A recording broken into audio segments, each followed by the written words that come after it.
Hi everyone, and welcome to another edition of Burton Ballers, and in today's video I'm going to be doing a tribute to birthday boy Didier Drogba. But before I get into the video, guys, you know what to do.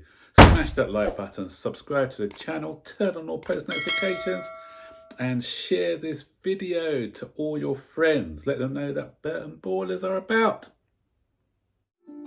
Welcome to the Burton Ballers. Ain't got no time for no stallers, yeah.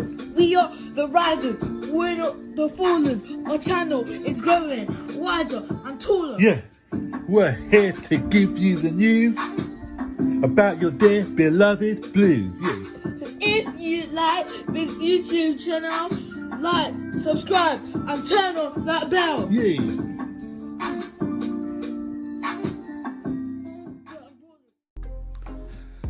Okay guys, Didier Drogba, happy birthday to you, my big man, the big fella. What a servant he was to Chelsea Football Club. He gave us so many great, exciting years. He joined for when in Jose Mourinho's second season, 2003-2004 season, after a stellar season at Marseille. When I knew we were linked with him, I watched a lot of Marseille games, and this guy, stood out. I think he was playing in a Europa League club match against an English team. I think it might be Liverpool, and he actually destroyed them that day. And you know what? I said, yeah, I want some of that. I want some of that at Chelsea. And yeah, he came, I think 24 million, I think it was at the time. Didier Drogba, actually, he is an example of what you can do if you have patience. If you just have a little bit of patience in our players, what they can achieve. Because he came, first of all, although we won the league that season, his first season wasn't great shakes. You know, he scored only about 9 or 10, I think, that first season, and he was sort of he was in the side a lot, worked hard, but similar, probably like the similar stats to what Werner is having. He missed a few as well, and a lot of people were saying, "Oh, really?"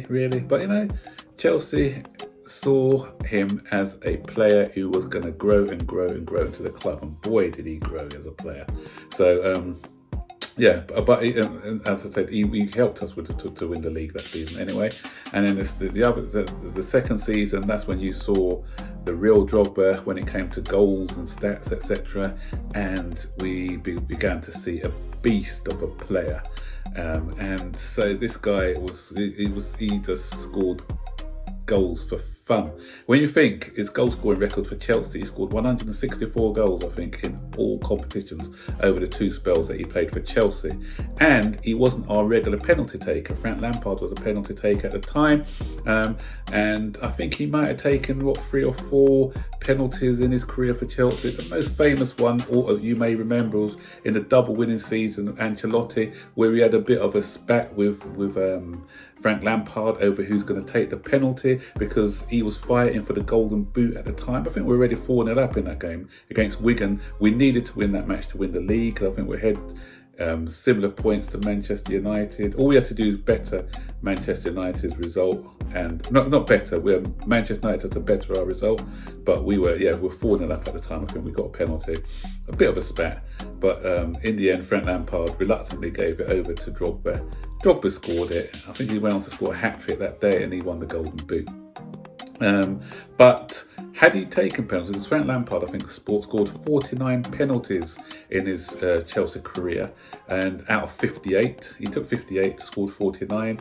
So had Didier Drogba taken the 49 that Lampard had taken, then he would have been our all-time top scorer. I think he stands at number 3 at the moment after Kerry Dixon. So that's a great feat for someone who didn't take penalties. But what I liked about Didier Drogba as well, he wasn't just a scorer of great goals, because sometimes you have scorers of great goals and you have great goal scorers, like Marquez, for the older ones you can remember. He was a scorer of great goals, but not really a great goal scorer. So with Drogba, he scored so many fantastic goals. But what I also liked about him, he showed up in the big matches. You know, we got people who, stack pad against all the smaller clubs, but when it comes to the bigger teams, they disappear. Aubameyang, anyone? Right, so, but this guy, you knew in the big matches, this guy was going to turn up. Carragher used to hate playing against him for Liverpool. Who can remember that turn and swivel shot goal he scored for Chelsea? Arsenal as well. When he left, I think they had a year-long party because Arsenal were a team he just scored for fun against them. And he knew that he was going to score 1 or 2 goals every time he played against Arsenal, and he never disappointed when he played against them. Barcelona, all these big teams you could think of, and anytime there was a semi-final or a final, you knew that this guy was going to show up, and that's what separates the men from the boys, when you can play in the matches that matter, the most important games that matter. So I'm going to tell you some of the sort of my best and worst moments of Didier Drogba. Let's start with the worst and then build up to the best. Worst, two moments. One, Didier Drogba's fault, and one was my fault.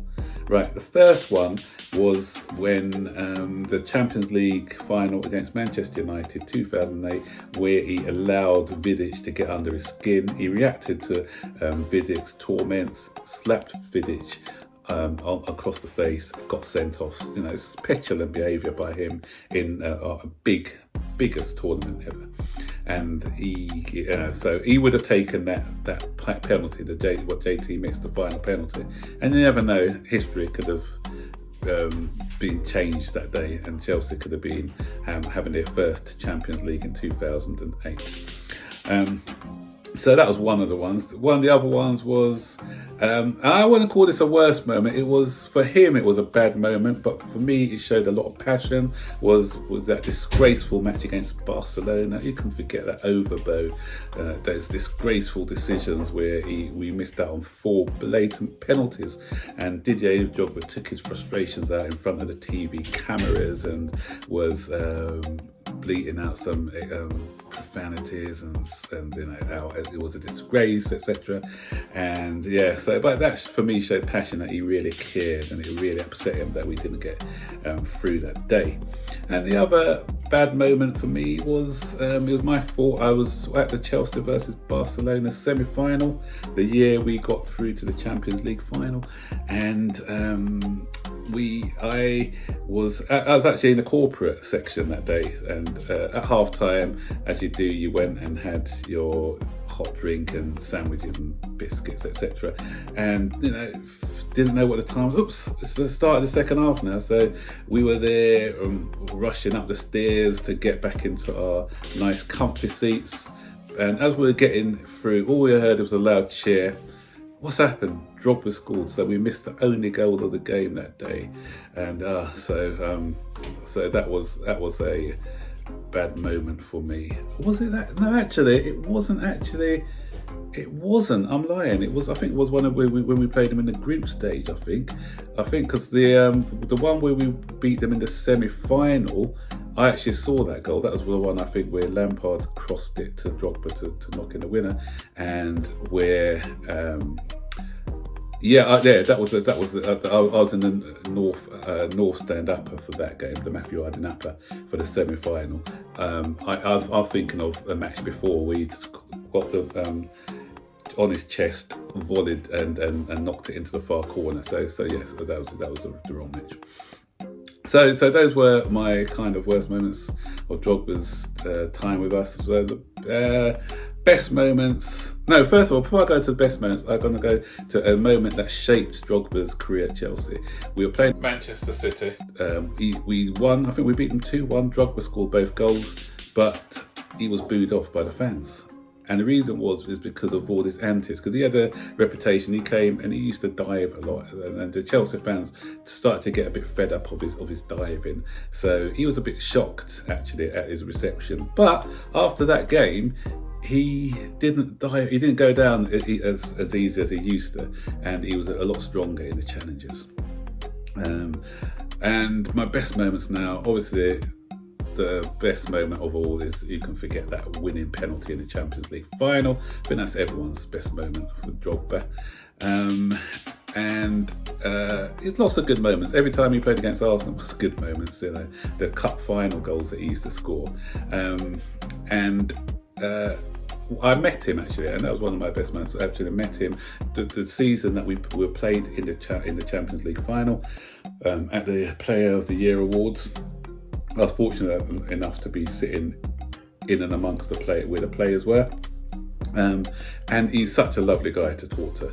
He was, we went over there. He was, it was me with him, having a photo with him, and I had a little joke about him. And I said, "Look, I thought you were bigger than that, Drogs," because I was a little bit taller than him, a little bit bigger than him. And he just gave me a little punch, and we had a little laugh and a joke together. And he was one of the players. Some of the players were very welcoming. A couple of them were a bit aloof. I won't mention the ones who were a bit aloof, but he was one of the welcoming ones, and he appreciated the fan base. So yeah, I loved him for that. And going on to my favourite goal, he scores, as I said, he was a scorer of great goals as well as a great goal scorer, and he scored some fantastic goals. Who can forget that one where against Liverpool, the turn and the volley, the one similar to the Barcelona one, which I missed, which I eventually saw on TV that I'm talking about. But he loved the turn and the volley, didn't he? Because that was the best goal he scored, was the one against Everton, I think. I think we were 2-0 down that day, and we turned it around to win the game 3-2. Long goal kick, he's chested the ball, turned around and volleyed it into the top of the net. What a goal that was. Loved it. Another moment, and I'm going to show you this. That's because you can see me on this video here against West Ham. We were 1-0 down, a man down, and then Drogba, he carried us to a 4-1 victory, scored a goal, made the second for Crespo. If you can see this Crespo goal here, you can see me cheering, circle there, cheering at that game. So that was another good moment. It's just his mentality, his winning mentality was great. And in his second spell, when he came back to Chelsea, he was great off the pitch, because he left on a high for the Champions League, came back. When he came back to us, Jose knew he needed a bit of experience. He knew the mentality of Drogba in the dressing room, and Hazard speaks highly of him and how he helped him in his game when he was at Chelsea. So yeah, it was great off the field with the new players coming through, instilling a bit of his mentality into them as well. Only scored 4 goals there, but I think what he done off the pitch was more valuable than on the pitch that season when we won the league under Jose. So Drogba, thanks for all your memories, mate. Brilliant, and happy birthday. Hope you live to see many more. Keep up the good work you're doing in his ambassadorial role in the Ivory Coast as well, and all the work that he's doing in his homeland as well. So a true gentleman on and off the pitch. On the pitch, I say, he was a bit of an animal. Everyone hated playing against him, which was good to see, and I like that hunger and desire he showed. But off the pitch, he was really a true gentleman. So happy birthday, mate. Now your turn, guys. Let me know your best Didier Drogba moment. Apart from the Champions League, of course. What do you think his best goal was for you, or what a story that you may have about Didier Drogba? Just put it in the comments box below. Okay. Until then, guys, like, subscribe, turn on post notifications so you'll be notified every time we make a new video.